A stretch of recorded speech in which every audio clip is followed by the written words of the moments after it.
Kan jeg ikke bare sætte den fast? Okay. Du siger til. Nu vil jeg ikke. Vi er klar. Nå, men så kan man jo efterhånden have lyst til at byde velkommen til The Grand Day. Den sidste dag i historien, hvor jeg kan få lov til at gå på mine ben, om ikke andet. Vi har jo kastet os ud i, eller det vil sige, at jeg har kastet mig ud i at skulle løbe en maraton uden at træne op. Og I kan nok godt se efterhånden, at jeg ikke ved, hvad jeg laver. Jeg tror, jeg står og varmer op. Jeg har aldrig haft mine løbesko på rigtigt. Jeg har aldrig løbet over 10 km i mit liv. Så det bliver ukendt territorium, når vi er oppe på 11. Jeg hedder August Stewart. Jeg mener det, når jeg siger det. Jeg er glad, man kan se, at jeg er glad, men det er også Jens hundbaner. Man kan godt være tenderende til stresset, men jeg vil også bare sige en ting til alle, der kigger med derude i dag. At i dag, det er ikke en dag, hvor man ser udfordringer. I dag er ikke en dag, hvor man ser forandringer. I dag er en dag, hvor man ser muligheder. Jeg kommer også med en budskab om den ægle ælling, ikke? Den var grim og dum at se på til at starte med, men den vokser jo op og bliver stor og elegant. Stor og dum. Okay. Derudover vil jeg sige, at jeg har jo en helt uforklaret, ubegrundet, stor selvtillid, hvad det her gælder. Jeg tror simpelthen, jeg kommer til at træde på de fleste, og jeg kunne godt klare den på sub 4 timer. Men jeg har ikke lyst til at lægge det i munden på nogen fra start af. Jeg har bare den der helt ubegrundede selvtillid inde i. Augustus, jeg har taget Moder Danmark på gåsen i dag, ikke? Og det er jo fordi, at det også er et projekt for Danmark, for og fra Danmark, for skønheden og storheden og sammenhængskraften i Danmark. Jeg håber på at kunne netværke med mange mennesker ude på ruten, og hvem ved, finde en kæreste. Hvorfor har du løbeuger på? Jens, det er for at tjekke mit pace. Du skal jo bare, altså August, du skal jo gennemføre, du skal jo ikke tjekke pace. Det bliver også en det er jo der, Jens ikke helt forstår, at jeg prøver jo at nå så 4. Og med sådan et projekt, så skal man ligesom lige vide, at man skal løbe 5, 10, 25, hvad end det betyder. Jeg skal pisse som en galning, men det er fordi, jeg er nervøs. Jeg er bare nervøs, ja. Jeg ved ikke, om jeg skal varme op. Skal man varme op? Hvis man er fodboldspiller, så laver man lige den her. Har du spist morgenmad? Jeg spiste 3 stykker slik og drak en 1,5 liter vand. Nej. Hvad har du spist af morgenmad? Jeg mener det. Nej, jeg spiste også en... Jeg spiste også en bolle. Vi går ind for en fold nu. So dear runner, please make sure you move to the start street now. Han kan op i hadet ham der. Han prøver at skabe ekstra pres på mig på en dag, hvor jeg allerede er fuldstændig ødelagt indeni. Hvorfor jeg er så pisse nervøs. Jeg har set Oliver Twist, som får lov til at dø alene og ødelagt og knækket ude i gaderne i et koldt England, og det tror jeg på en eller anden måde er mere realistisk for i nat. Jeg er så freaking pisse nervøs, mand. Jeg kan slet ikke styre mig selv. Hvorfor er du nervøs? Jeg er nervøs, fordi at jeg kommer ud, og en imposter, de andre kommer til at kigge på mig.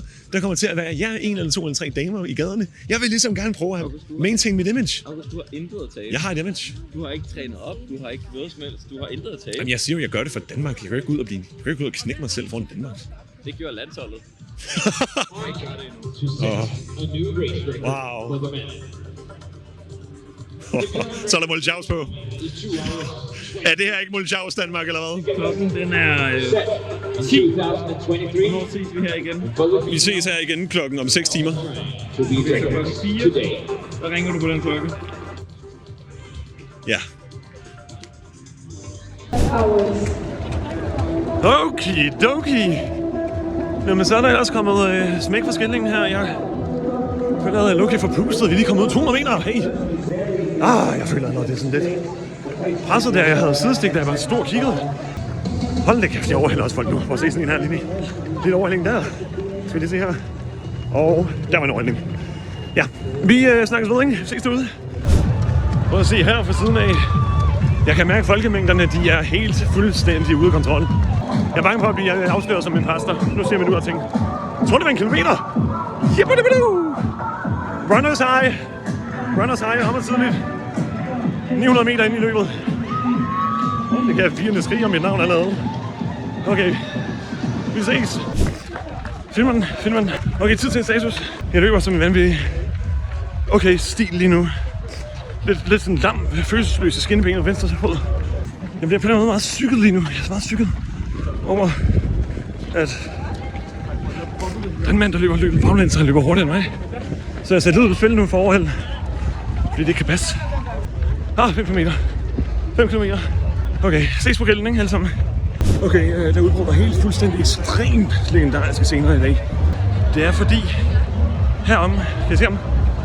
Der løber Pineapple Balancing Guy. Søg ham op på Yahoo. Han løber med en freaking, ikke en ananas, men Lilla er faktisk Kondi Brooks der på hovedet. Det går nok også lidt på en eller anden måde et æretab. Nå, men han løber stadig ham. Klassefyr. Jeg snakkede med ham i går. En rigtig mand af folket. En rigtig drengerøv. Nå, I må have det, ikke? Kan I hygge jer? Hvad rimer på? Ej, okay, den tager lige om den her. Hold kæft, jeg har løbet 10 km nu.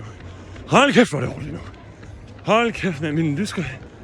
Jeg gider ikke at fokusere. I dag så fokuserer vi på mulighederne frem for forventninger. Jeg har løbet 10 km. Det er untouched area. Min lysker gør oprør. Jeg er pissnastig i lyskeren. Jeg får midterskilling, når jeg løber. Jeg tager lige en dobbelt overhældning der. Ses, kan I hygge jer, siger jeg. Kør mod 11. Hold kæft, hvor er der langt igen. Har du tid til et spørgsmål? Hvordan går det? Nå, vil du finde et ja. Hold kæft, mine stænger, mand. Jeg kan ikke stå stille. Jeg har runners high lige nu, sådan er det. 12 km anden, der er god stil, men min freaking hofter, de hvad hedder det, lyske? Den er ved at brænde mig af, sådan det. I den store pose, et stort net. Hold kæft, hvor skal jeg videre, mand. Men det gør så pissnæst. Men du skal hejse via. Jeg har fuld mål Charles Jens, sådan det. Det gør tak, tak. Okay, hold kæft, mand. Det er pisse. Jeg har set alt, man kan se ud på den rute i dag. Jeg har godt nok set alt. Men jeg er stadig... Det er så røvhårdt, jeg ved ikke, om jeg kommer igennem der. Men altså, jeg har runners high lige nu. Og jeg har ikke tid til mere. Tak for nu, venner. Kan I hygge jer? Godt så, August! Let's go!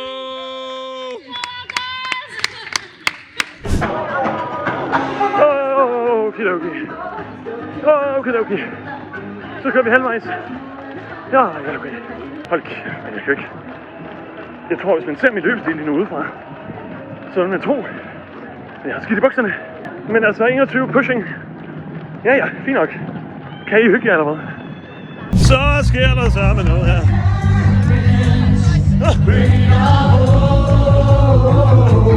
Hold kæft. Hvor er det freaking dødfedt, mand.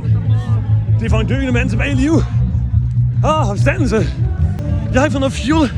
Idiot, Jens. Jeg har ikke set Jens siden kilometer 17, og nu er 25. Altså, han saboterer mig. Jeg prøver at høre her. I dag er ikke her. Hej. Det findes. I dag er en dag, hvor man ser muligheder. Kan I hygge jer eller hvad? Jeg sagde til at starte med, jeg gør det her for Danmark. Jeg gør det for dig derude, der sidder og tænker, hold kæft, mand, hvor er jeg tabt for muligheder. Hvor kan jeg ikke løbe en maraton? Hvor har jeg bare freaking ikke nok streamingtjenester og alle de der virkelig danske problemer. Jeg gør det ikke kun for Danmark. Danmark gør det for mig. Hold da kæft, okay, kan I hygge jer? Kom nu. Jeg kan ikke spise det der. Jeg kan ikke. Det er ved at pisse i bukserne. Det der problem er virkelig ved at pisse i bukserne. Hvorfor pisser du ikke et sted? Jeg fatter ikke, jeg har 17 km igen. Du har masser. Min lysker de er ved at bæle mig. Tag min. Jeg har så meget testosteron i kroppen. Jeg gør det for Danmark. Og jeg gør det for Mulchaus. Okay, for har jeg bare meget testosteron i blodet i dag. Det er helt vel, men det gør så pivondt. Så følger du vedkommende. Ikke mere pisse i dag. Nu lægger du dig bag en flot pige, og så kører du bare. Ja, jeg lægger med en flot pige nu. Okay, fint nok sådan det. Og så følger du bare med. Okay? Det er nok motivation. Tak for det. Kom nu. Tak, Mulchaus! Kom nu, mand! Så er vi der igen. Kom nu, mand! Bedstefar, kom nu! Op omkring det 30. Prøv at høre, jeg bliver humbled. Er det grå guld? Jeg er simpelthen så freaking færdig. Jeg tror ikke, det står det. Sådan det er jo. Folk bruger min navn, ikke? Det kan man aldrig starte ind. Jeg har aldrig været så død i mit liv. Jeg er jo grædet lige nu. Hold lidt kæft. Jeg er så ked af det. Det er så forfærdeligt her. Det er så forfærdeligt. Hold lidt kæft. Jeg er helt færdig. Muren. Eller muligheden. Dog. Hygge. August! Hold kæft, hvor er det en fornøjelse. Kom nu kraften, mand. Kom nu for kraften. Det er for kraften der, hvad Søren. Jeg græder. Kom ud med det. Hulkebrøl. Hulkebrøl. Kom med det. Hvad hedder det? Jeg skal lige, hvad var det, jeg skulle sige? Jeg er fuldstændig, jeg er en knækkemand. Altså, jeg ved ikke, om Paul Krabs skulle sige det bedre. I'm gone. Johnny. Han var lige ved at blive sindssygt. Jeg kan godt. Men hvad gjorde han så? Jeg har bare freaking gået en kilometer. Ja, slå. Skal vi løbe lidt? Skal jeg løbe med dig til sidst? Vil du gerne have, eller vil du hellere tage den selv? Jeg vil gerne have, der en, der lunder lidt med. Ja, det vil være rart. Fader Martin er herovre. Hey Martin! Han kom ind alligevel. Hej! Fader Martin sagde, han havde ikke glemt, at jeg skulle løbe. Nu tager vi lige ind til 38, og så ser vi efter 38, okay? Fornøjelse, Simon. Kom nu, August! August, op med brystet og stiv. Kom nu. Du har alle den støtte, du har brug for, August. Resten, det ligger i dine ben. 38 ser jeg. Du ser 38, August.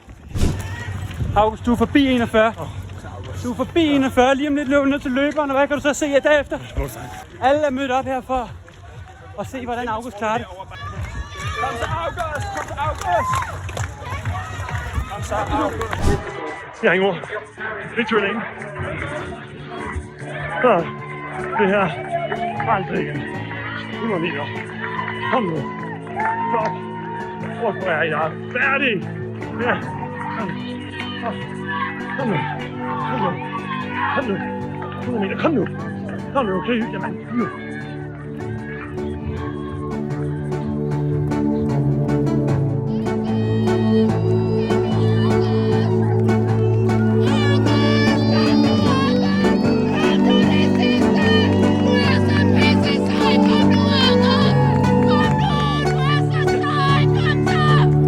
Se nu! Kom nu! 20 meter! Kom nu! Kom nu! Kom nu! Kom nu! Kom nu! Derovre.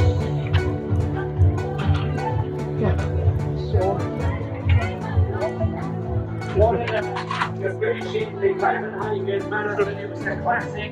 22,000 starters. Still a couple of thousand to come. We've got our basic group coming through. And each of those says something on the clock. Lad være. Anybody that started with that. So congratulations, especially if it's your first marathon. Make sure your name is visible on your front. Or your... Jeg ved ikke hvad. Jeg ved ikke om jeg kommer ind på. Hold ikke. Det tror jeg skulle sige nu.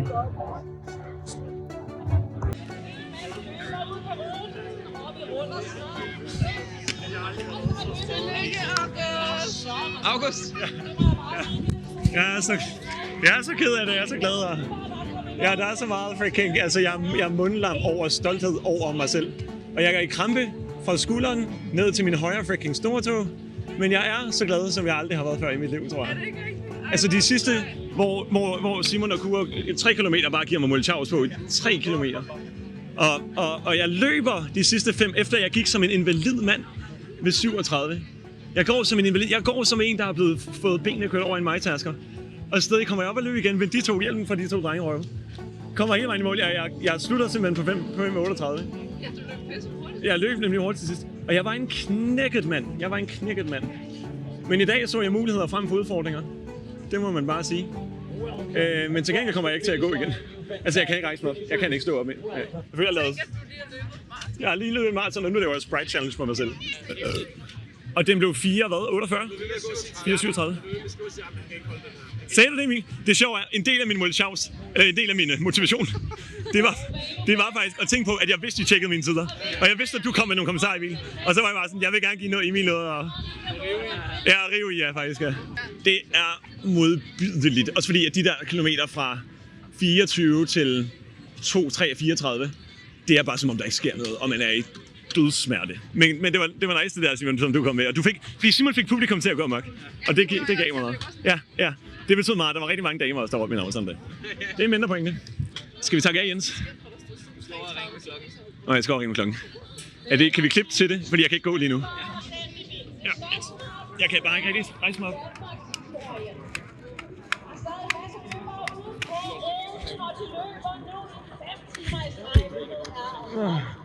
Ja, Jens.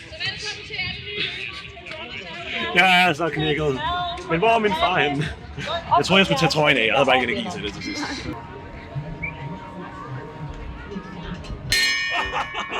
Ja tak! Ja tak! Hold kæft, det gjorde noget. 4 rosen til en dag.